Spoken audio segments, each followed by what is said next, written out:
Shalom, salam dalam kasih Tuhan Yesus.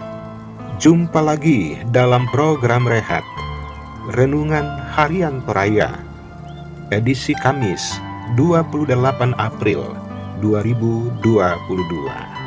Sahabat Rehat yang dikasihi Tuhan Yesus, luar biasa kasih dan pemeliharaan Tuhan yang terus kita alami. Di hari ini dengan berkat kehidupan dari Tuhan, memungkinkan kita untuk terus menapaki kehidupan dengan segala tugas dan tanggung jawab di dalamnya. Mari katakan di hadapan Tuhan, dengan apakah kita akan membalas kasih dan kebaikannya bagi kita. Mari sejenak kita berelasi dengan Allah kita, mencari wajah Tuhan dari dalam firman-Nya. Karena itu, mari berdoa. Bapa, di dalam nama Tuhan Yesus, syukur untuk kasih dan kebaikan Tuhan di hari ini. Senantiasa kami butuh kebenaran dari dalam firman Tuhan untuk menyapa, menuntun, dan menguatkan kami di gembara kehidupan ini. Bekerjalah dengan kuat kuasa Roh Kudus-Mu, berbicaralah, kami sedia mendengar. Di dalam nama Tuhan Yesus, firman yang hidup, kami berdoa. Amin. Pembacaan firman Tuhan dari Yesaya 6 ayat 1 sampai 13. Yesaya mendapat panggilan Allah. Dalam tahun matinya Raja Uzia, aku melihat Tuhan duduk di atas tahta yang tinggi dan menjulang, dan ujung jubahnya memenuhi bait suci. Para serafim berdiri di sebelah atasnya, masing-masing mempunyai 6 sayap. 2 sayap dipakai untuk menutupi muka mereka, 2 sayap dipakai untuk menutupi kaki mereka, dan 2 sayap dipakai untuk melayang-layang. Dan mereka berseru seorang kepada seorang, katanya, Kudus, kudus, kuduslah Tuhan semesta alam, seluruh bumi penuh kemuliaan-Nya. Maka bergoyanglah alas ambang pintu disebabkan suara orang yang berseru itu, dan rumah itu pun penuhlah dengan asap. Lalu kataku, celakalah aku binasa, sebab aku ini seorang yang najis bibir, dan aku tinggal di tengah-tengah bangsa yang najis bibir. Namun mataku telah melihat Sang Raja, yakni Tuhan semesta alam. Tetapi seorang dari para serafim itu terbang mendapatkan aku, di tangannya ada bara yang diambilnya dengan sepit dari atas mezbah. Ia menyentuhkannya ke mulutku serta berkata, lihat, ini telah menyentuh bibirmu. Maka kesalahanmu telah dihapus dan dosamu telah diampuni. Lalu aku mendengar suara Tuhan berkata, siapakah yang akan kuutus, dan siapakah yang mau pergi untuk aku? Maka sahutku, ini aku, utuslah aku.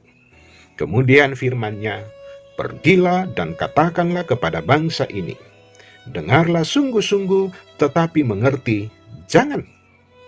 Lihatlah sungguh-sungguh tetapi menanggap, jangan. Buatlah hati bangsa ini keras, dan buatlah telinganya berat mendengar, dan buatlah matanya melekat tertutup, supaya jangan mereka melihat dengan matanya dan mendengar dengan telinganya dan mengerti dengan hatinya, lalu berbalik dan menjadi sembuh. Kemudian aku bertanya, sampai berapa lama ya Tuhan? Lalu jawabnya, sampai kota-kota telah lengang, sunyi sepi, tidak ada lagi yang mendiami, dan di rumah-rumah tidak ada lagi manusia, dan tanah menjadi sunyi dan sepi. Tuhan akan menyingkirkan manusia jauh-jauh, sehingga hampir seluruh negeri menjadi kosong. Dan jika di situ masih tinggal 1/10 dari mereka, mereka harus sekali lagi ditimpa kebinasaan, namun keadaannya akan seperti pohon beringin dan pohon cawi-cawi yang tunggalnya tinggal berdiri pada waktu ditebang, dan dari tunggul itulah akan keluar tunas yang kudus. Demikian firman Tuhan. Haleluya. Amin. Dipanggil untuk melayani, menjadi pokok perenungan di hari ini. Sahabat rehat yang dikasihi Tuhan Yesus, saat dipanggil oleh Tuhan untuk melayani,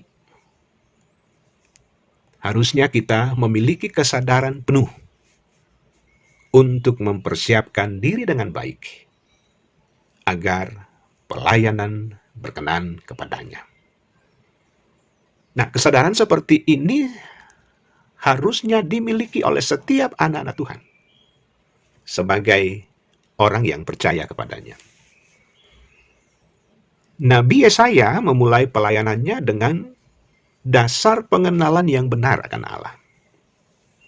Nabi Yesaya tahu betul bahwa Allah adalah Allah yang kudus, yang tidak dapat membiarkan ketidakkudusan terjadi di mana-mana. Hanya dengan menyadari hal ini, maka berita yang disampaikan oleh Nabi Yesaya menjadi sangat serius.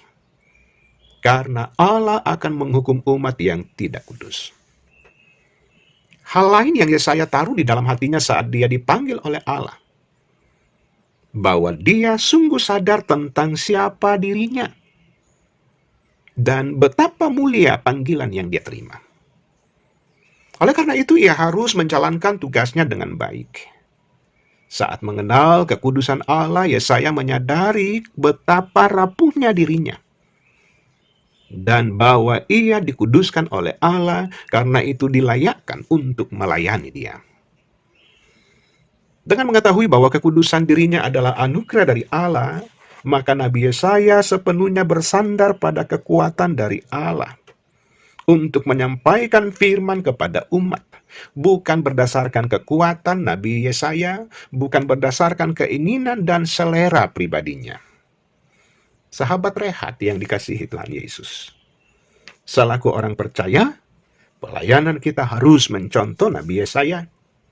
Kita pun harus sadar bahwa untuk dapat melayani dengan baik dan benar, seorang pelayan tidak hanya menyenangkan umat saja, tidak menyenangkan orang-orang di sekitar kita.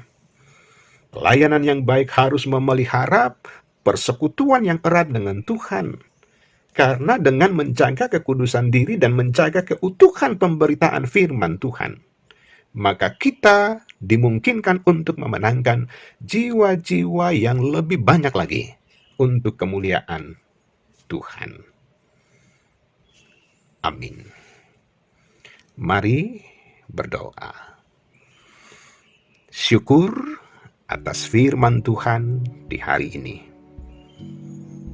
Kami pun sungguh sadar bahwa setiap kami Tuhan cemburui, Tuhan panggil untuk melakukan pelayanan, apa yang baik, apa yang indah, untuk hormat kemuliaan bagi nama Tuhan.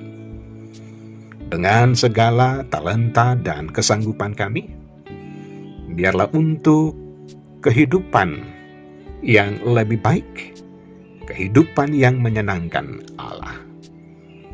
Bapa di sorga, tuntun dan peliharakan kami di hari ini dan seterusnya, dengan segala tugas dan tanggung jawab dari Allah, untuk kami kerjakan dengan sebaik-baiknya. Kami perankan sebagai orang-orang yang mempermuliakan Tuhan. Karya kerja adalah anugerah Tuhan, dan juga nyata di sana ketika kami perankan dengan baik, bahwa kami melayani dengan sebaik-baiknya di kehidupan ini. Teruslah Tuhan memberkati setiap jiwa-jiwa yang bergumul karena persoalan kehidupan ini yang tiada habis-habisnya, karena persoalan sakit penyakit, baik persoalan fisik anak-anak Tuhan, juga persoalan psikis. Dan juga Bapa, teruslah Tuhan menghibur kekasih-kekasih kami yang sungguh-sungguh terbatas karena perkara duka cita. Bapa di sorga, kekuatan dari dalam firman Tuhan di hari ini akan menuntun dan mengokohkan kami bersama-sama, terus berpengharapan kepadamu, melakukan perkara-perkara kehidupan yang menyenangkan hati Allah. Kehadiran kami, orang lain bisa merasakan betapa baiknya Tuhan. Di dalam nama Tuhan Yesus, kami berdoa. Amin. Sahabat Rehat yang dikasihi Tuhan Yesus, senangkan Tuhan di setiap saat, dan teruslah memberi diri untuk melakukan pelayanan dan pekerjaan-pekerjaan untuk hormat dan kemuliaan nama Tuhan. Maju terus di dalam Tuhan. Tuhan Yesus memberkati.